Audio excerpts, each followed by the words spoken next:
La palabra con nosotras, con nosotros. Una reflexión de la palabra cotidiana en diálogo con el acontecer de la comunidad universitaria.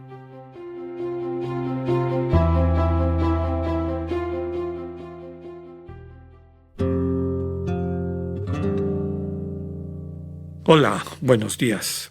Bienvenidas, bienvenidos a la palabra con nosotras, con nosotros. Jueves 22 de junio, 11ª semana del tiempo ordinario. Reflexión cada vez más profunda del Evangelio de San Mateo. Estamos en el Sermón del Monte. Recordarán ayer que la cita que les dije, sobre todo al hablar de qué pasaje íbamos a meditar, era un poco rara. Capítulo 6, versículos del 1 al 6, luego un brinquito, y versículos del 16 al 18. Pues resulta que hoy vamos a leer los que no leímos ayer. Ahorita vamos a entender por qué. Capítulo 6, versículos del 7 al 15, quiere decir que lo que vamos a leer hoy está inserto en esta invitación que hace el Señor a cambiar las prácticas de devoción del pueblo judío. Ayer hablábamos que eran tres básicamente: la limosna, la oración y el ayuno. Espacios donde podemos movernos, crecer, caminar dentro de un itinerario que nos lleva a aprender el arte de amar, y nuestro gran maestro es Dios en el corazón.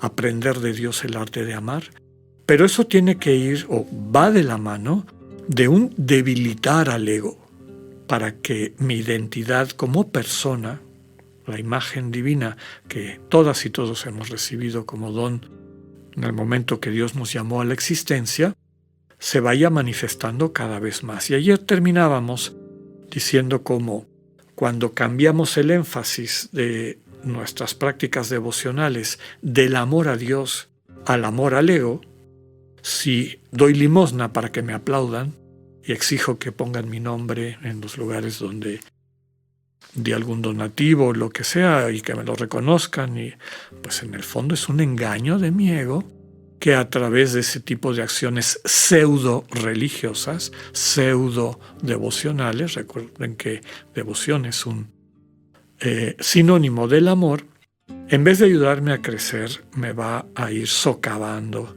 en mi proyecto de poder acceder a la comunión de amor con Dios. Esa comunión de amor con Dios es fundamental.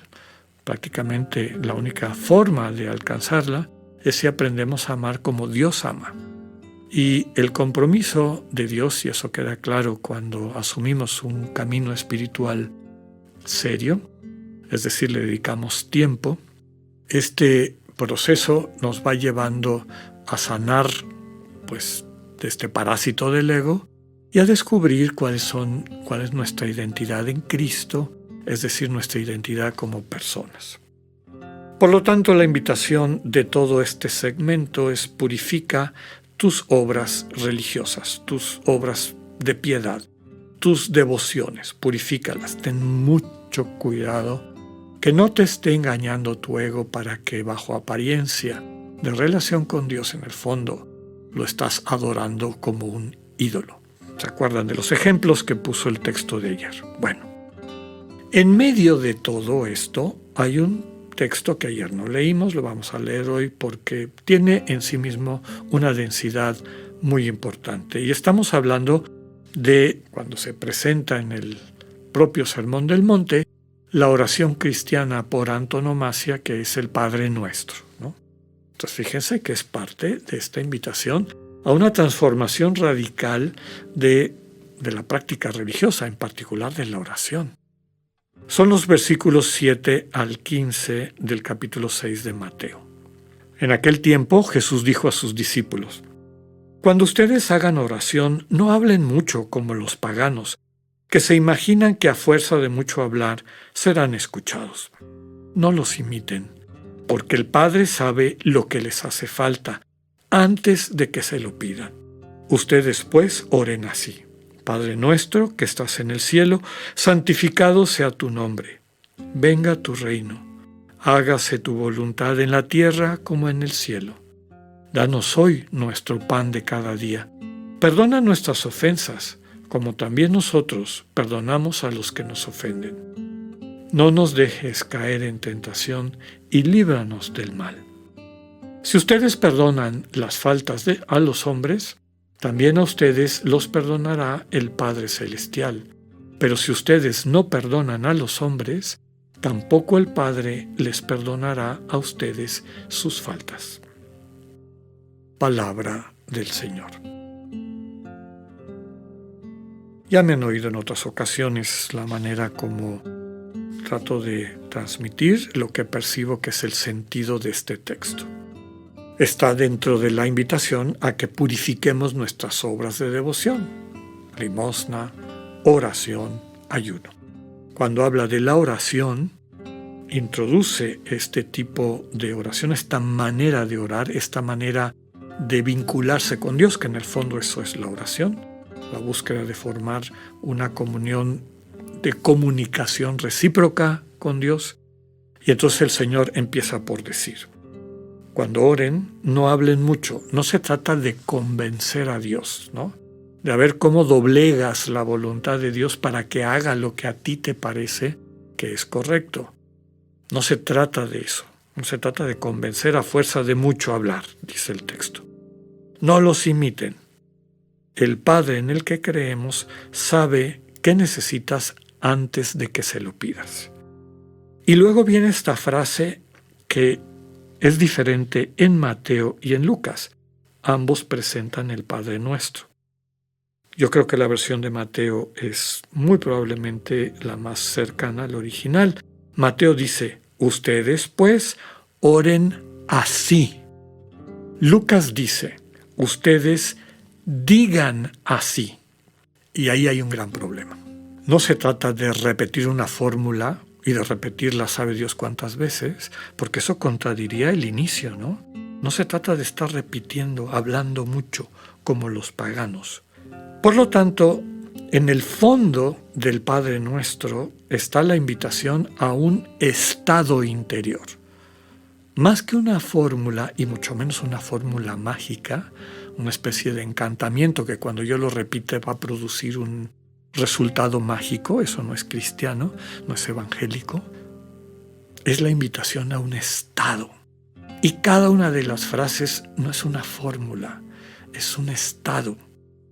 Padre Nuestro, es decir, reconocer a Dios como Padre, como Abba, el mensaje central de la buena noticia del Señor Jesús. Dios no es capataz, Dios no es rey a la manera mundana. Dios es Abba, papá. Y no es mi Abba, es nuestro. Por lo tanto, el que ora cristianamente no puede orar por sí solamente. Ora como parte de una familia, de una comunidad. Se compromete a santificar con su vida el nombre del Dios en el que cree. Es decir, una vida congruente en este sentido. Pide que venga su reino, entendido el reino no como una especie de colección de características que hace que las cosas sean buenas. El reino describe una relación propia y específica del ser humano con su Creador. Un estado de enamoramiento radical del creyente con el Dios vivo que hace que ese Dios vivo sea el centro de su vida, sin lugar a dudas. Es un estado. Hágase tu voluntad en la tierra como en el cielo. Discernimiento cotidiano. Todos los días aquella pregunta y la disposición para hacerla. ¿Cómo quieres que amemos hoy? Quien confía que Dios nos da el pan de cada día, que Dios perdona nuestras ofensas, es decir, Dios nos sana de las heridas que causan nuestras malas decisiones y egoísmos a través del don. Eso es perdón. Perdón a través del don. ¿Cómo nos sana Dios? Donándosenos. Y yo quiero también donarme a mis hermanos. Dónatenos, Señor, para sanar nuestras ofensas. Yo me comprometo a donarme también a las personas que me ofenden para, de tu mano y ayudado por tu Espíritu, ser co-constructor de este proceso de redención. No nos dejes caer en tentación líbranos del mal. No dice, no nos tientes, porque de alguna manera la vida, para que haya un proceso de maduración, de crecimiento, implica peligros, siempre. Los papás lo saben. Para que un hijo empiece a caminar, para que vaya a la escuela, para que se haga cargo de la vida, tiene que correr riesgos.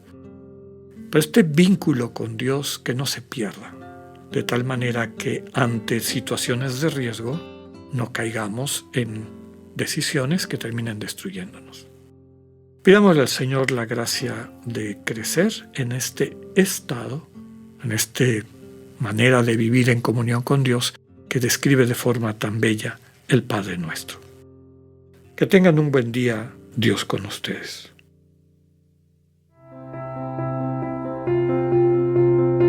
Acabamos de escuchar el mensaje del Padre Alexander Satirka. Escúchalo de lunes a viernes a las 8:45 de la mañana por radioiberoleon.com, a través de nuestra app gratuita para iOS y Android o por Spotify. Esta es una producción de Radio Ibero León en colaboración con el ITESO, Universidad Jesuita de Guadalajara.